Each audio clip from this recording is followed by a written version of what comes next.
Good evening, everybody. Welcome to another episode of Focus TV.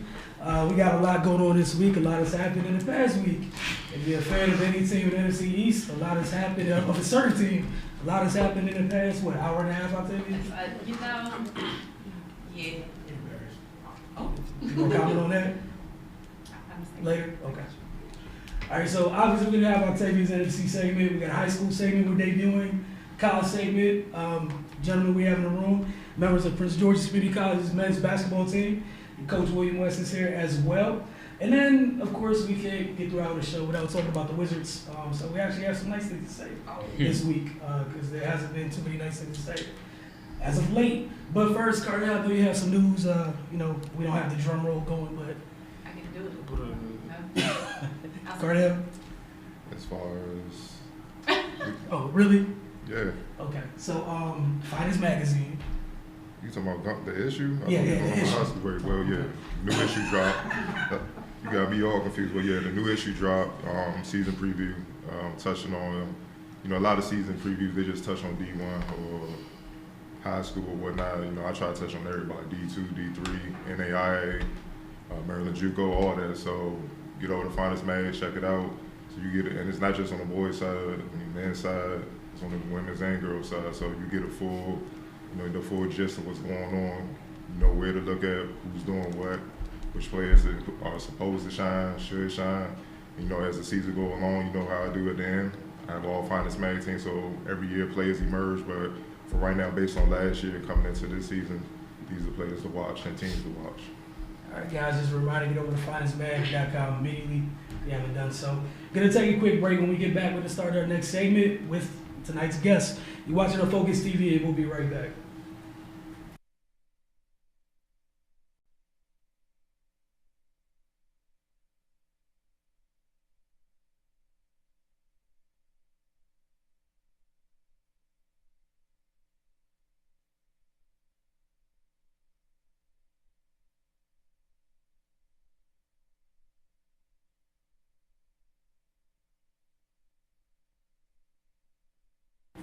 Welcome back to the Focus TV.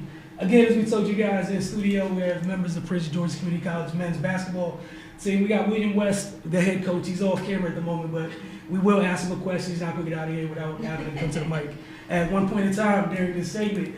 Also, the players in attendance, we have Alex Morales, Tunde Scrivner, Jordan Hicks, and Dexter Turner. All right, so you guys are like 6 games into the season so far, 5-1 record, 1-1 in the conference. 19.5 assists per game. We'll talk about that a little bit. And 36 from 3. So you guys got, this is for anybody that wants to answer. You guys got 4 players shooting over 40% from the field.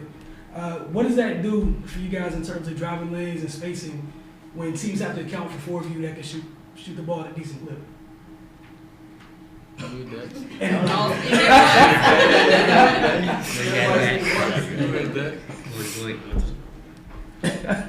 Somebody. Go ahead, Dex.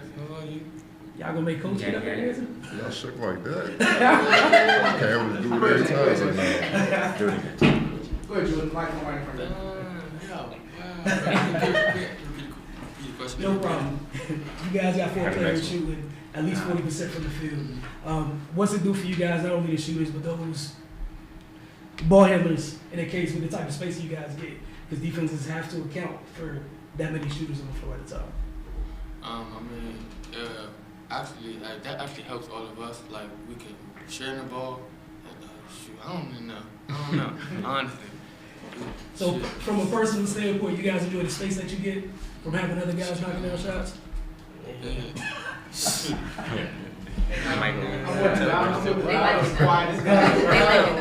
Coach, they usually lie to me. I don't know about it. They was just talking for the game. Cardell, I got you. I want to start with all y'all.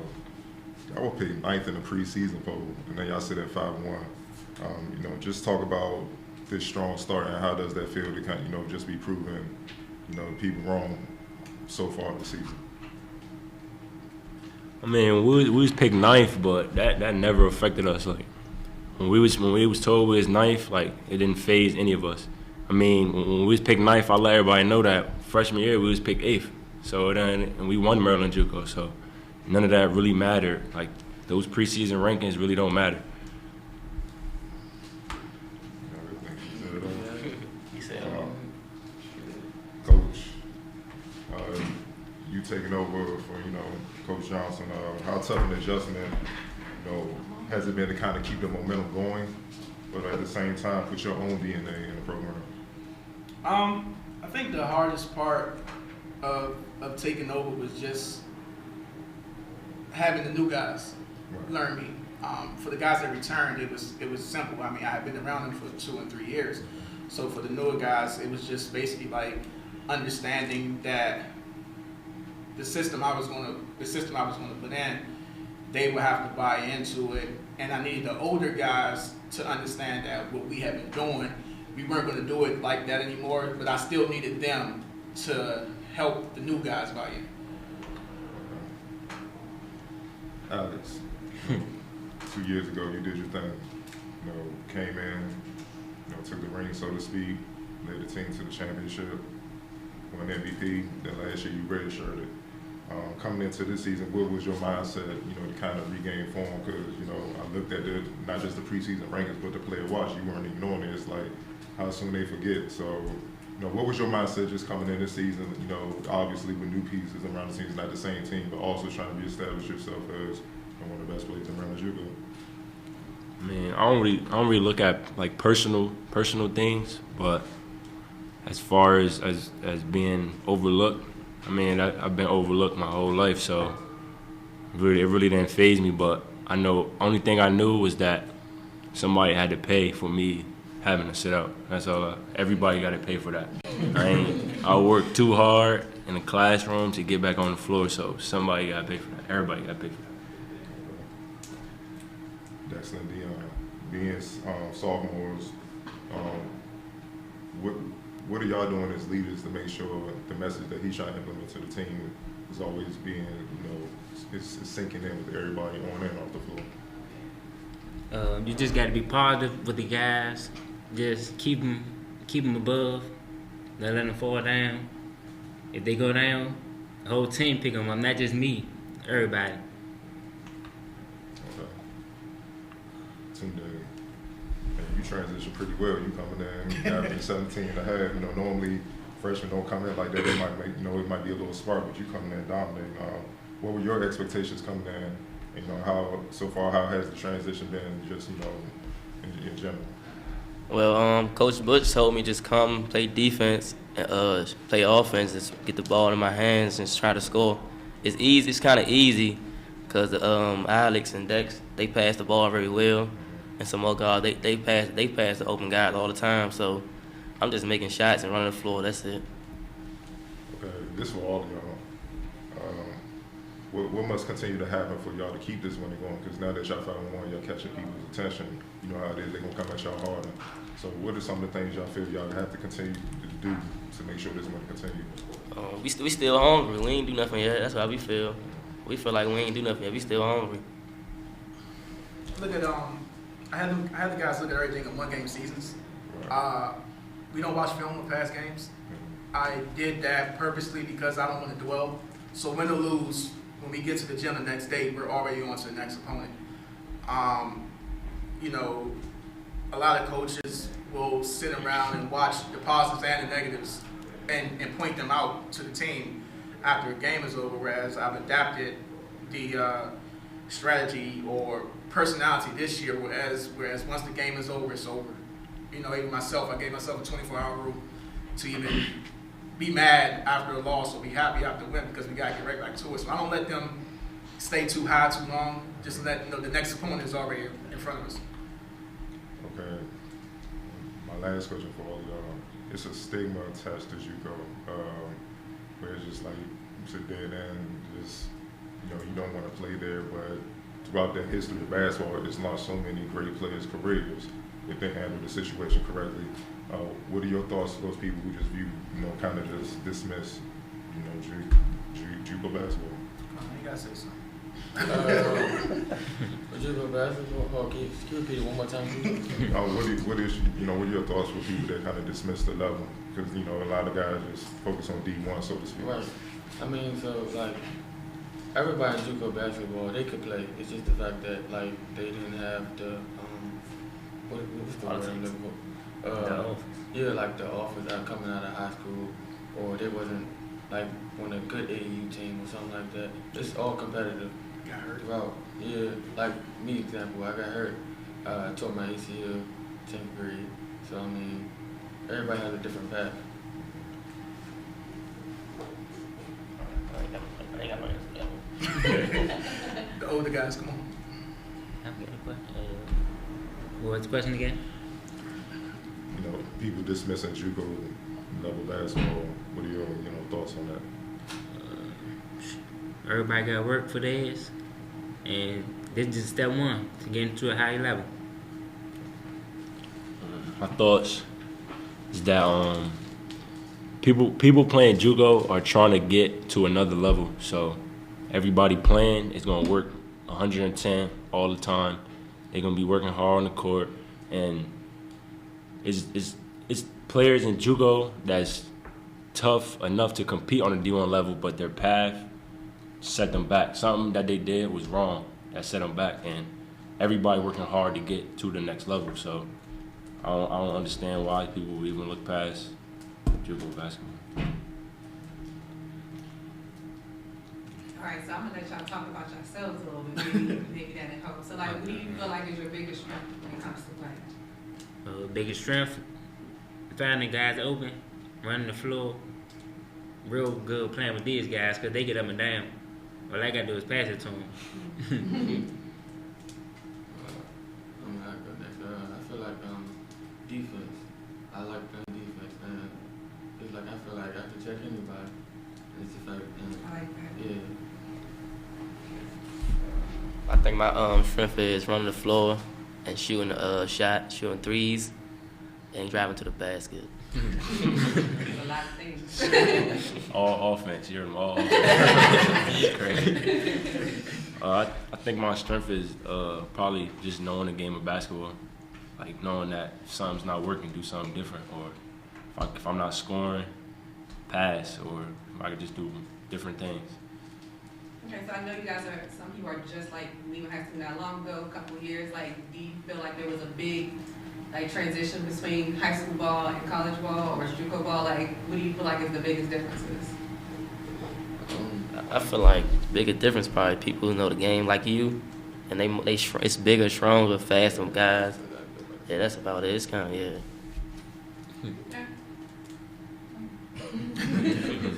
All right, this is for everybody. Coach, to start with you though. As I said, you guys threw 6 games. If you could share one thing you're most proud of that you guys have done, that you guys are doing currently, and one thing you feel guys you need to work on as you go forward.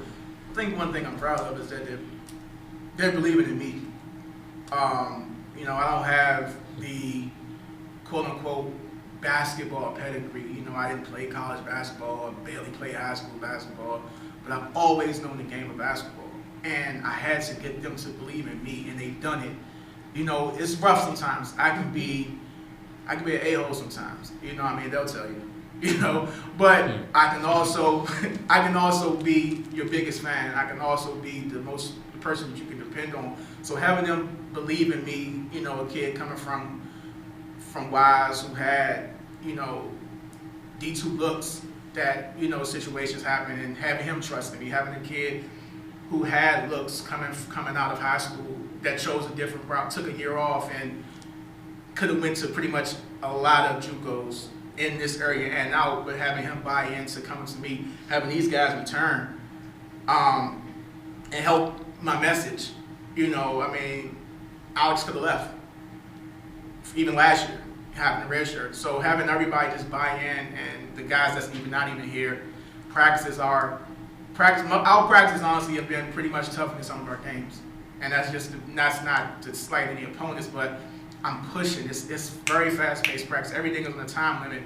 And then sometimes it can get irritating. And I see it in them, so I got to know when to pull back too. One thing I think you said we could build on? Yeah, to build on what you guys are the losses.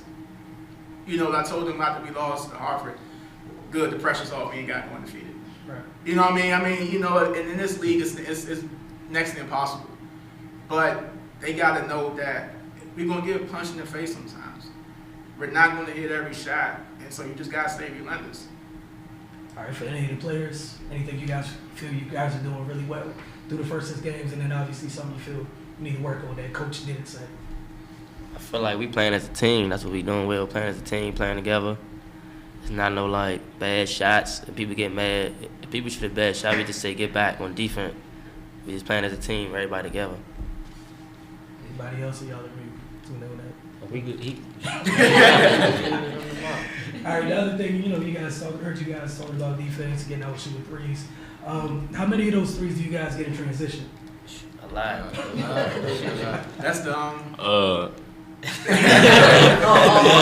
the purpose. I think that's the way the offense is built.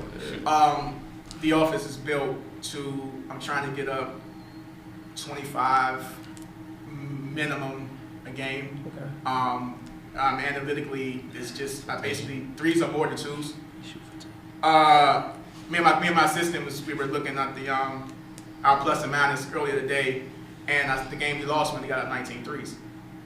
And we lost by 11, something like that, right? Mm-hmm. We only got up 19 threes. We went 3 for 19, and I was like, well, damn, if we could have got up that extra 6 or 7 more, we could have scored at that.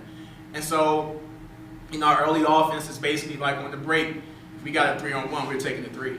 I'll get to the cup eventually, but I just, mathematically, threes are more than twos. So I would like to get, at least 25 to 30 up a game. Right. And they like it.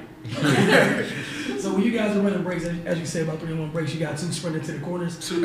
What's that doing when you guys, whoever's running the break, when you see, that person has to cover that much space outside of you guys getting on, there's no way possible. With 2 dudes sprinting to the corner, like, you'll have a chance of what. Yeah.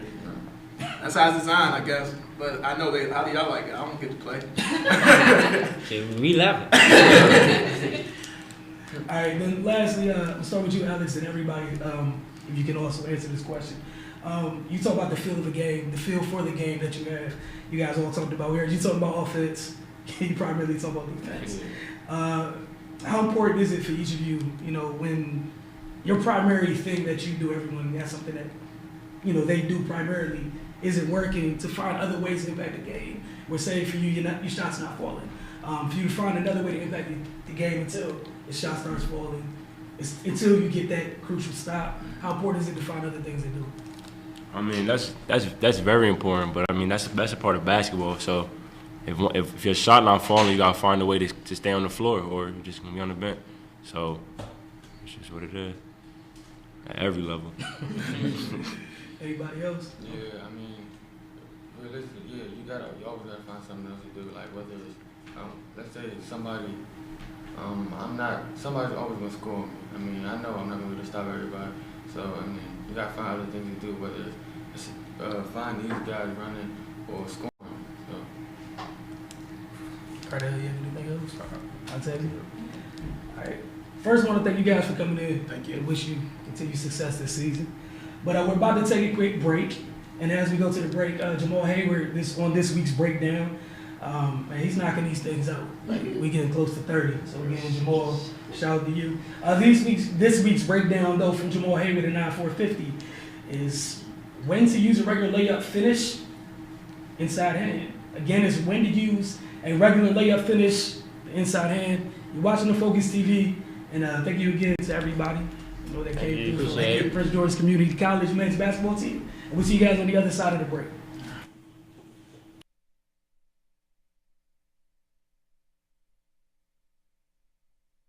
On how to use regular layups and inside hand finishes. So it all depends on how to get the finish guarding you. So if I decide to go right, and my defender's on the inside, I can go with a regular layup.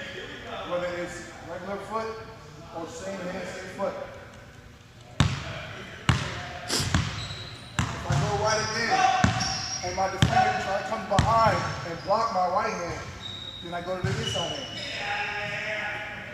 Same thing if I decide to go left. So,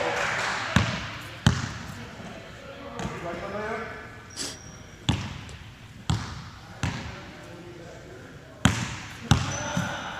Inside. regular layups and inside hand finishes. So it all depends on how to get the finish guarding you.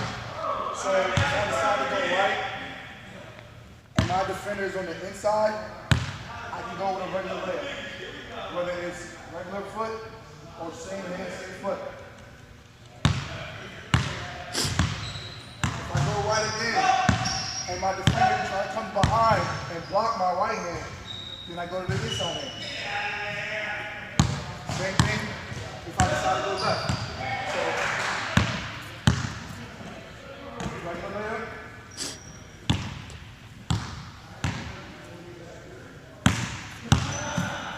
Inside.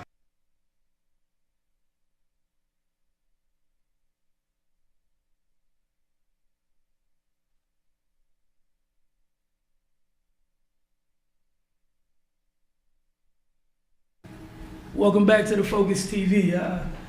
Again, I want to thank the folks from Prince of George's Community College men's basketball team, especially for coming out, on a school night. They also got a game tomorrow night. Yep. So, 7 p.m. at PG. Make sure y'all go check them out. Please do. They're 5-1 on the season, so they're doing big things Is it a over there. conference game tomorrow night? Or? Nah, they got out the conference, yeah. Okay. I think they start that soon, December probably. It's about that time of the year. Yep. Slowly getting there on every level. All right, so Octavia, Hi. your segment, you excited this week or no? Not really. Okay. These It's are kind better of, than, let me tell you, I'm glad we wasn't here last week. Oh, boy. oh, last week, oh We ain't yeah. gonna talk about it though.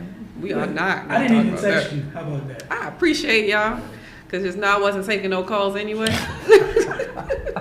And it had nothing to do with the holiday. Go ahead, man. The floor is Absolutely yours. nothing to do with the holiday. All right, so this week it'll be a little bit short just because all four Eastern NFC East teams played against each other this week.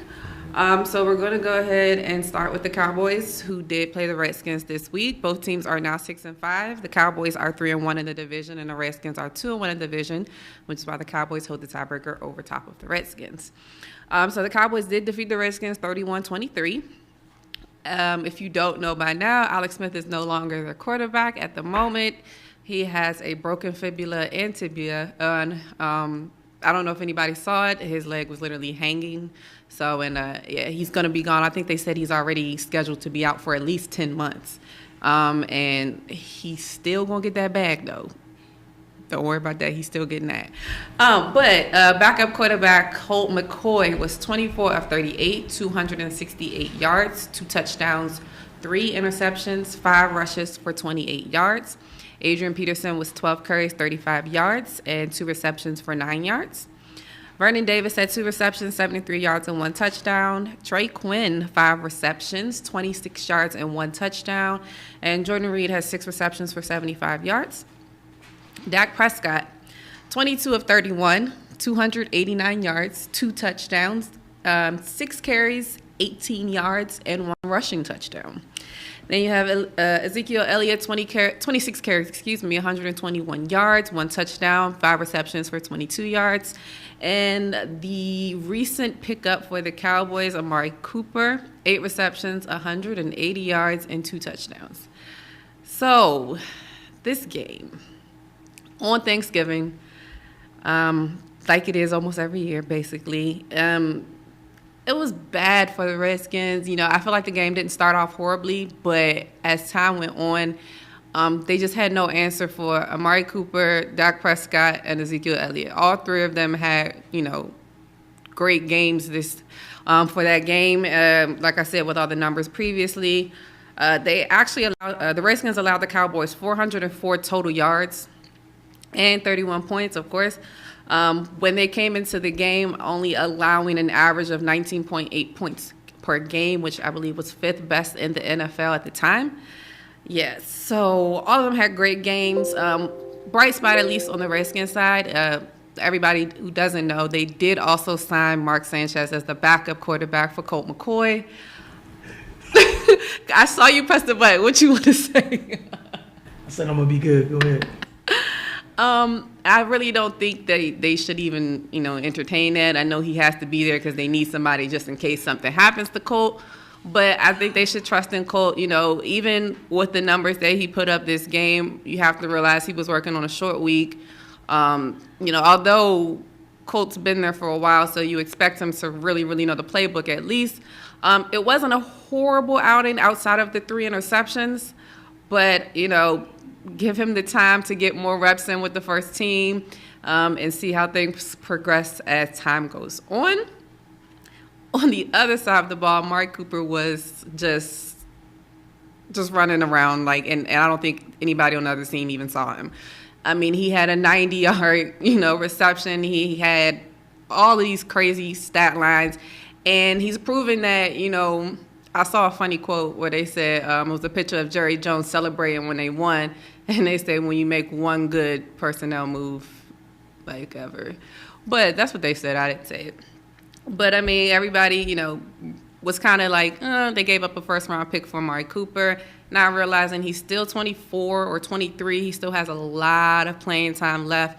You just saw all the past when he was in Oakland, so a lot of people kind of forgot because it kind of fell off. But he definitely reminded everybody this week. A lot of people are still on the fence about Dak. Is Dak the future of the Cowboys as far as the quarterback? I think he definitely put, a lot of things in perspective for some players, although I still think he needs to be consistent with doing it. I feel like he has these flashes. He has good games, and then he has really bad games. So, you see why everybody's kind of trying to figure out what's going on. But Cowboys' next game is going to be against the Saints. That is not going to be fun. I can tell you from experience. And the Redskins' next game is actually going to be. The Cowboys got a better defense than y'all. And the Cowboys' next game is next game is against the Saints, and then the Redskins' next game is against the Eagles. So this next week is really pivotal for both teams, who are technically tied for the division, but the Cowboys have a little bit of a slight lead just because of the tiebreaker. So we'll see what happens next week, but I'd be remiss if I didn't say the one thing that happened recently, like Wilson said in the past hour or two. The Redskins have picked up the recently released Reuben Foster of the 49ers. They have claimed him on waivers. They have already put out a statement, which to me says a lot. The fact that as soon as they signed him, they knew they had to put out a statement. To me, it just doesn't go hand in hand. If you know you got to put out a statement about it. I mean, for people who don't know, Reuben Foster was arrested this past weekend at the team hotel when the 49ers were going to play against the Bucs. Yep, it was the night before the Bucs game. Yep. Night before the Bucs game, apparently he had a on-again, off-again girlfriend visit him at the hotel. There was some type of altercation, and this is not the first time. So it's going to be, even with them signing Reuben Foster, it's going to be a while if he ever gets on the field for them anyway. So we will see how that goes as time passes on. And then the second game, we had the Eagles, who are 5-6, and the Giants, who are now 3-8. The Eagles are 2-1 in the division, and the Giants are 0-4 in the division. Eagles ended up beating the Giants 25-22. Carson Wentz, 20 of 28, 236 yards and 1 touchdown. Josh Adams, 22 carries, 84 yards and 1 touchdown. Zach Ertz, 7 receptions, 91 yards and 1 touchdown. Quick question for you, because you've been talking all year about every Eagles running back you don't like. How do you feel about your man, Josh? I like him. Okay. For what we have at this moment. I know there is something that's going to be better. I don't foresee him being there forever. Okay. He's what we have at this point, and I think he's doing well for, actually being able to get the bulk of the carries this game. I do believe it was his first, breakout kind of game to, show people that I am a decent running back, as long as, he gets the reps, he gets the time with the first team. So I do think he proved himself. He proved that he should be out there. I'm really glad that they went away from the Wendell Smallwood thing. You haven't seen a lot of him lately. Well, I still like the first carry Adams got. I was like, Octavia's probably somewhere screaming, at least it's not Smallwood. Yeah, I say that in the nicest way possible. I don't think he's a horrible running back or anything like that. I just don't think he is what they want him to be. I just think they're trying to, push him after how Darren Sproles is, and he's just not there. I'm not saying he could never get there, but at this moment and in this season, it's not cutting it, and we gotta, roll with the punches and keep it moving. I still like Corey Clement. I wish they would kind of give him some more running, but I think that injury really slowed him down. So we'll see how that works, even though he had about 5 carries as well for about 20, 30 yards. So he did have some, impactful runs as well in the game. On the other side of the ball, we had Eli Manning, 26 of 37, 297 yards, 1 touchdown, 1 interception. Saquon Barkley, who is a monster, 13 carries, 101 yards, 1 touchdown, 7 receptions for 41 yards. Odell Beckham, 5 receptions, 85 yards, and Rhett Ellison for 4 receptions and 77 yards. I'd be remiss to say Evan Ingram did not play in the game, so Rhett Ellison, being the other tight end, took the bulk of his catches. From what I read, Evan Ingram was supposed to play. He warmed up. He was out there, but he injured his hamstring in the warm-ups, so they did not play him for the entire game. This was definitely a bounce back and a desperate win for the Eagles, like desperate. If this game went the opposite way, I already still don't think anything's going to happen even further. But if it had went the other way, the Giants were probably still somewhere in their head thinking they're going to run the table and make the playoffs. At this point, it's, like I said previously, they're probably not mathematically out of it, but it's a very, very, very, very long shot at this point. I liked Carson's, drive to keep the game alive. Even with getting down 19-3 at one point in the first half, you could see him still trying to rally the troops and get everybody together to get this game, back in hand. A lot of the wide receivers had great games. I'd be remiss to say Zach Ertz, who has been the go-to for Carson for not just this year, but last year. Zach Ertz has been an amazing tight end for them. I can't remember exactly what stat he got some type of What he passed a milestone this week? Yeah, something. I can't exactly remember what it is right now off the top of my head. But Alshon Jeffrey was there. Nelson Aguilar came back from a couple of lackluster performances, although he only had 3 receptions in this game. They were 3 really big receptions. There was one where Carson threw the ball, his arm got hit, it looked like it could have been intercepted, and he came out of nowhere and just grabbed it. There was times where the play was dead, and it was, I believe it was like 3rd and 8, and he broke out of his route to find an open space, and Carson found him. So those are great games. Also, virtually all of our defensive backs are just gone. They're all gone. 5 out of the 6 of them are not playing. The only one that is still playing at this moment is Malcolm Jenkins. Everybody else that was back there was not even on the team when the season started. You have Darby, who's out. You still have Maddox is out. You have Darby, Maddox. McLeod's been out basically all year. So it's been a very, very injury-ridden season on the defensive side of the ball. Even, with the linebackers, Michael Bennett went out for a period of time during the game as well. But the Giants started the game really, really well. They were moving the ball well. They were protecting Eli in the beginning of the game, and they had the momentum. It wasn't until very late in the second quarter the Eagles were able to, go all the way down the field, score a touchdown, getting the ball to Zach Ertz. There was about 1 minute and 4 left in the game, and Eli actually had the team move all the way back down. They were in position to score, even if they were going to have to get a field goal. And that one lone defensive back that has been there, Malcolm Jenkins was there to get an interception right in the red zone to take the momentum into the second half. And from there on, it was all Eagles at that point. Saquon Barkley, who, like I said, had 101 yards rushing, 94 of them were in the first half. 6-7 yards in the second half. I believe he probably had like 4 or 5 touches, if that. It's kind of a double-edged sword. Do you credit the defense for stopping him, or do you look at the Giants' offense for not giving him the ball? The second one. Yeah, because I don't get it. I understand. She's trying to find something Nah, positive about the Eagles. It was nothing to talk positive. about. It was, it was both sides of it. Shout out to Pat Sherman. There was only one side. Just the best defense that day was the play caller.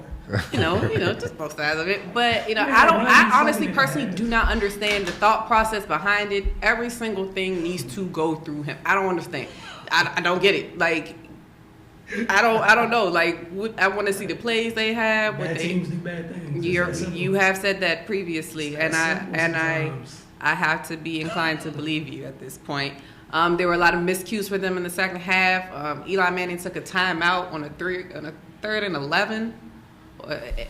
It was probably even longer than that. It was a 3rd and 17. Excuse me. It was a 3rd and 17. He took a timeout because they were going to delay a game. Lost the timeout, but then in turn on another play, they were 3 and 3. There was on 3rd and 3, and didn't call timeout and took the penalty. So, a couple miscues from the veterans.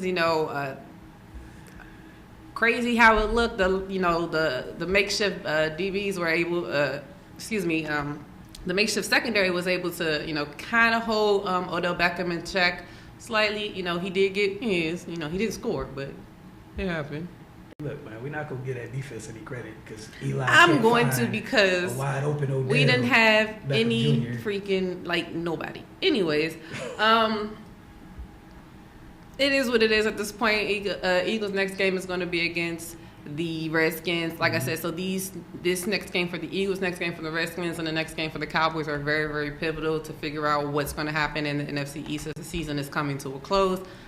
Be completely honest, I don't know who the Giants play next week, and I don't care. It doesn't matter. It doesn't matter at this point. But there's, we will see. This happens every year. A lot of times we always think the NFC East, they look good. It's going to be good. It's good on paper. And then we get this. Hey, look, only y'all fans. Only y'all. We get this. Hey, look, everybody in Only the y'all. rest of the world Only y'all. and fans outside that division, it's the same jumbo y'all. mess every year. Right now they're calling the Cowboys the favorites ever since There are Alex no Smith. favorites That's in what that division. I'm saying that's Like, y'all just won a game because somebody couldn't give their second best player the ball on purpose. hey. And then the quarterback couldn't find the first best player. What do we on say? purpose. What do we say? Like, A that's, W was a W and an L is an L. all right, speaking of which, we're going to segue from that division because W's and L's out it's here. bringing me down, and my team Yeah. won like 2 games. And that, talking about y'all division is depressing. What? Yeah, let that sink in. That is terrible. Cardell, we move I on am to college appalled. basketball. You will be okay. Beat the Giants by 3. Hey. Cardell, we move on to college basketball, man. You go first, and then I'll follow up. Yeah, visited Bowie State for the first time. I will be going back Okay. throughout the season. They faced Augusta University.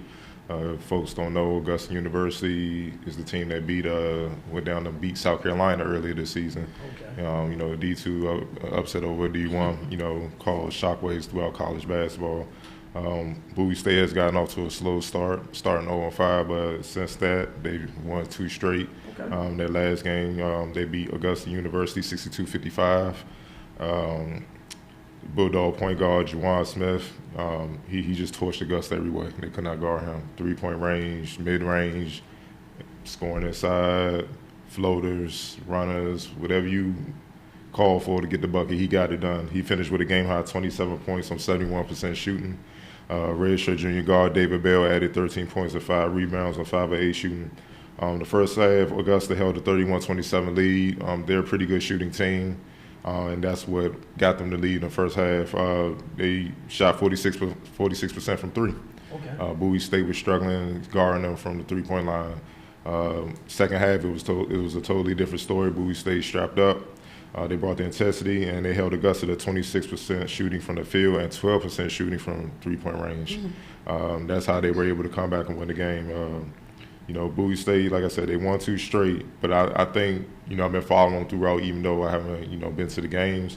I think with them, they're finding their chemistry. They find guys, it's similar to like what we've seen with the Wizards. Guys are finally accepting their roles. Right. Where everybody come to season, they got their, players won't admit it, even though the coach would clearly tell them what they're expecting. But every player come in, I call it the Jordan syndrome. They want to be the man, but reality sets in like you can't be that.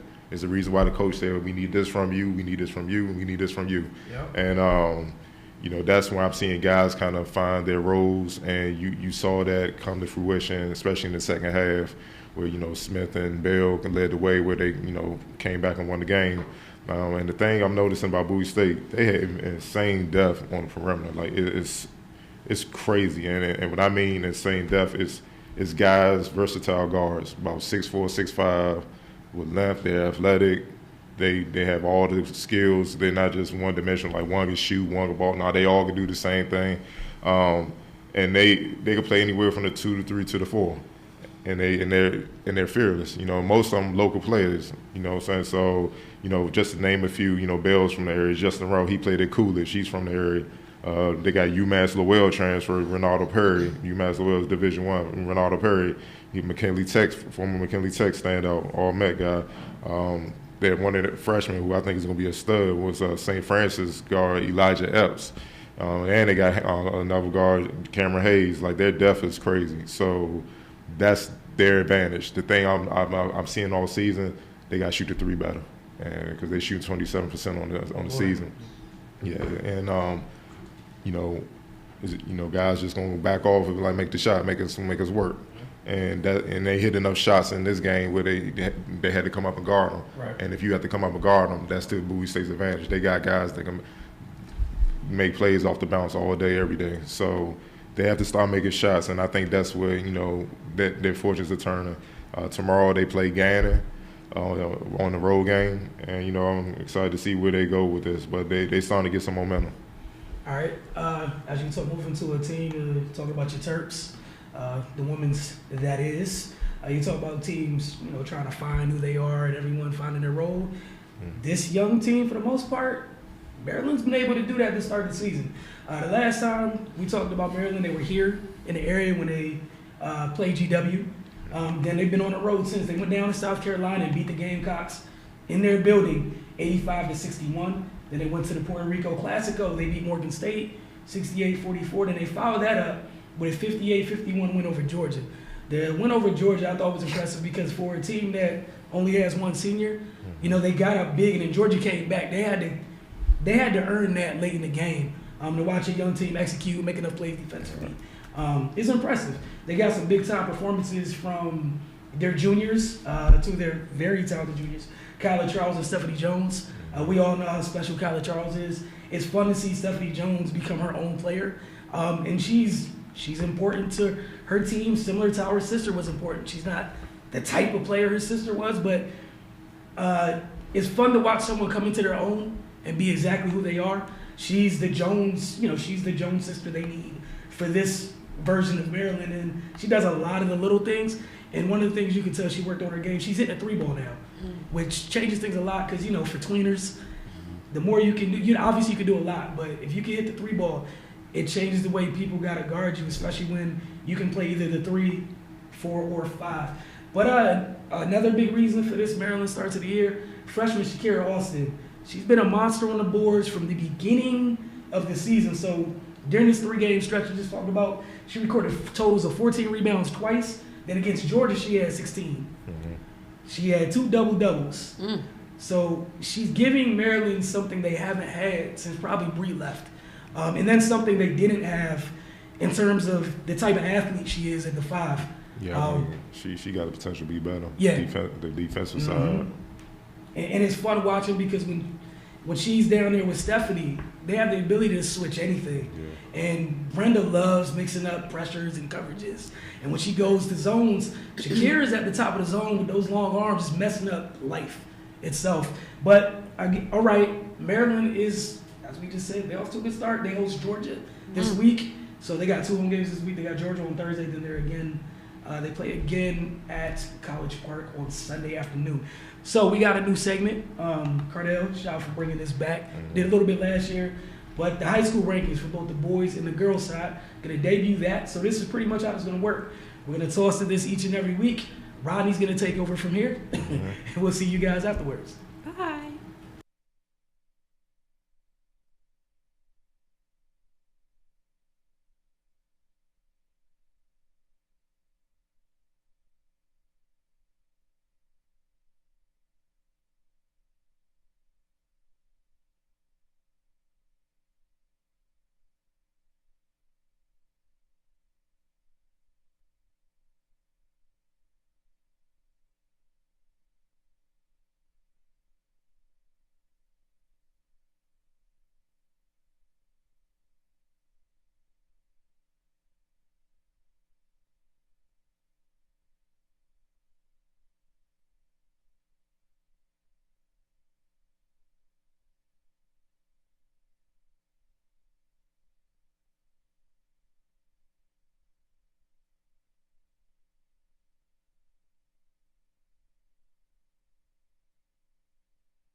welcome back to the Focus. Again, Cardell, shout out to you.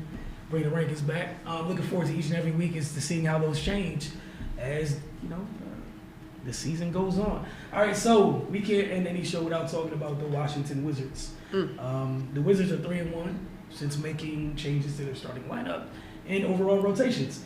It started with a 24-point rally against the Clippers before overcoming a 17-point deficit last night and overcoming a 50-piece from James Harden. And then the duo of James Harden and Eric Gordon combined for 90. But, shout out to the Wizards for getting that done. You've been talking so much since the change been made about a certain person, so I'm going to let you go ahead and start talking about that person. Markeith? Yes, sir. I mean, he's thriving. The Manu Ginobili role. People take that demotion to the bench, they look at it like, man, he's not playing well in the sense he wasn't. But I think Scott Brooks, which I call a, genius move on his part, I think he realized that the bench, they came and gave a spark defensively, but it was hard for them to score. So it was still hard for them to sustain leads. So with Markeith coming in there, and he always keep at least one of us started, it'd be Wall or Bill in there. He can kind of be the focal point, which gets him going. And when he's scoring, it fries him up defensively. He's the type, if he's not scoring, he pretty much not going to get anything. It is what it is. But he's thriving in the role, man. He's averaging 60 points and 8 rebounds since they started, including 2010 over the Rockets last night. And, we could say Markeith, he's playing well. Otto Porter stepping up. Oubre moving, and him and Thomas Bryant moving into the starting lineup. That was big, bringing energy. And two guys that lead with defense first. No matter what they're doing offensively, they're still going to hustle and make winning plays. But really, it just come back down to those guys playing defense, man. We saw last night, Rockets jumped on them. Now, don't get it twisted. They were shooting insane, like 42 points. The way they were shooting from three, it was stupid. But, they locked in, and they started playing defense. And that's what we've been waiting on. When they play defense and rebound the ball, they win. It's as simple as that. And the thing is, when they may not play on-ball defense great, but they're active. You know what I'm saying? Because, in the 3 wins, they forced 18 turnovers a game. You see, and I think Harden had 11 last night. So he had, 54? Yeah, he had 54, I think, 13 assists. All right, so he had, let's say, 54 points or whatever. And let's say at the minimum, off those 11 turnovers, 2-pointers. So he gave back 22 of those points. You see what I'm saying? And that's at the minimum. So, it's just big time how they're doing things. I'm looking at also how the Wizards, like I said, they're active. What a lot of people don't know is, they're second in blocks and ninth in steals. That's active hands, getting in the passing lanes, reading the defense. Like the one big play I remember from last night when Bill played Harden down the stretch. Harden was trying to bait him and Bill backed off. But what happened was Harden read that and he thought he had a pass to Gordon, but Otto Porter baited him into thinking he was open, got the steal and led to a Bill dunk, which pretty much put him out in front for good. It's little things like that they weren't doing early part of the season that they're starting to do. And, shout out to, my scouting mentor, Pete Philo, from the NBA. He taught me one thing. He said, you would know a team around about the 20 game mark, what they're going to be. And you starting to see teams that started out on fire, they're starting to slow down. And some of the teams that were, stinking up the joint, the Wizards, they're starting to find themselves and starting to take off. And that's why it's just, I know fan reaction is just rush. Blow the team up. You hear that every year. You know what I'm saying? But you can't do that. You got to give them a chance. And at the end of the day, what's the plan? You're just going to blow them up and just suit up G League guys, and that's no disrespect to G League guys, but they ain't going to get it done. You know what I'm saying? So I like what I'm seeing, man, just that end. As long as they bring that and fight, people can live with the result. Now, I know they lost to Toronto. They're not ready for that yet. Toronto will win the chip, possibly. Like, they got everything they need to rumble with the Warriors if they meet. They're not there yet, but I want to see them about March, see where they at then. And that would be the telltale. And keep in mind, they're doing this without Dwight, who's trying to get healthy. So, hey, man, I'm liking what I'm seeing from Brooks, man. He finally just said, what I've been saying, like, you can't be friends with you got to – and he just said, the hell with it, we got to win games. I ain't costing me my job. So, hey, Thomas Bryant, come on up from the G League. You starting, and they're winning, so can't nobody say anything. I like how Wall's playing better.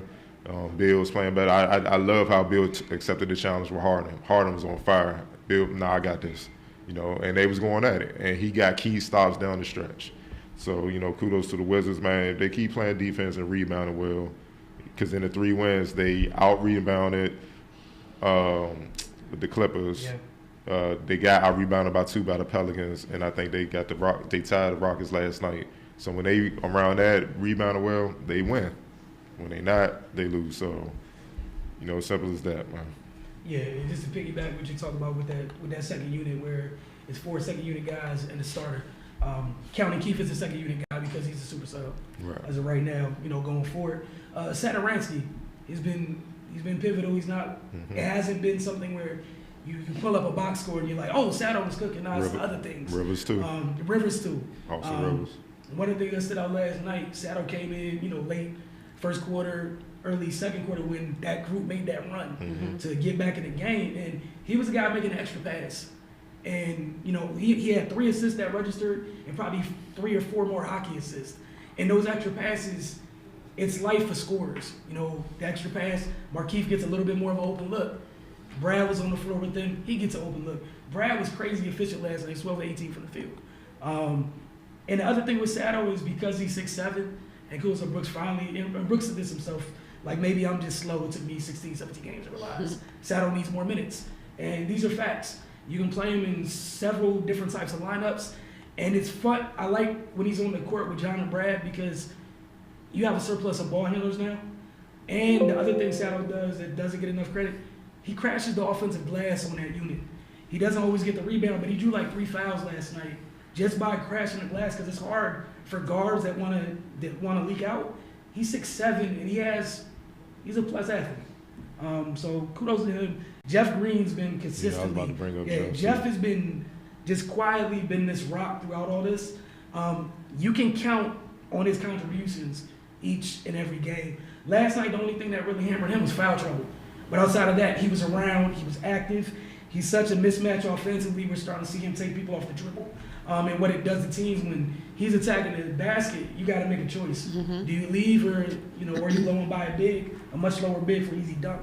And with Wall and Beal, obviously we talk about them, improving their play, the effort being a big thing. Wall last night, it was fun to watch him last night. Felt like he was in control of each and every one of his gifts last night. Saw him mixing up the speeds. The Rocket defenders didn't really know what to do because you're so used to, we've seen in the past, John's going 300 miles an hour. He doesn't have time to slow himself to finish.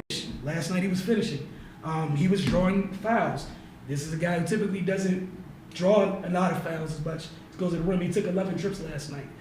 Beal doing a better job about keeping his dribble alive, being more poised with the dribble, and more efficient where they're running him off the line and, he's been using a nice little hesitation a couple times to get by his man and then take the free lanes in the basket. Just kudos to both of them for, we already know this team goes as they do.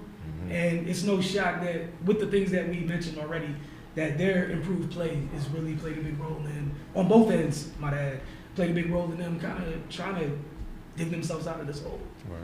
So they travel to New Orleans tomorrow. They're back in town on Saturday. So the next couple of weeks, they're going to be spend a lot of time on the road. They got a chance to dig themselves out of this hole. If they can make what's happened this last 4 games consistent. If not, if they backslide, they got a chance to go even deeper down the rabbit hole. And the thing is, they're only a game and a half out of the AC. Behind Orlando. So 4 games out of the 4 seed. So winning that, they right back in the playoff hunt. And the nightmare from the last couple of weeks is, basically the last month of the season is over. No one's talking about it. So, it's just wild how things are when people just calm down, just do the things they need to do to win basketball games. It's crazy. We're literally at the 20-game mark. So interesting how that works. Thank you guys for tuning in. One more thing. This Saturday we have the Charm City Challenge coming up at the Mather. It's basically the Baltimore Catholic League versus the WCAC, and that's a heavyweight battle. If anyone knows what it is, there's 5 games. At 1 o'clock is Yolola Lakefield versus Bishop Ireland. 2:45 is St. Vincent Pallotti versus St. John's. At 4:30 is St. Francis versus Paul VI. 6:15 is Mount St. Joseph versus Gonzaga, and the headline at 8 p.m. St. Maria Goretti versus DeMatha. Like I said, it's at DeMatha. Starts at 1 o'clock. Get there early. That's all I'm saying. Yeah, that looked like a monster lineup. It is. All right, as always, man, as we always tell you, because it's our show and we can shameless plug as much as we want to. So get over to finestmag.com. You can look at Cardell's computer. He has that right there for you guys if you're looking off Octavia's camera. FindusMag.com.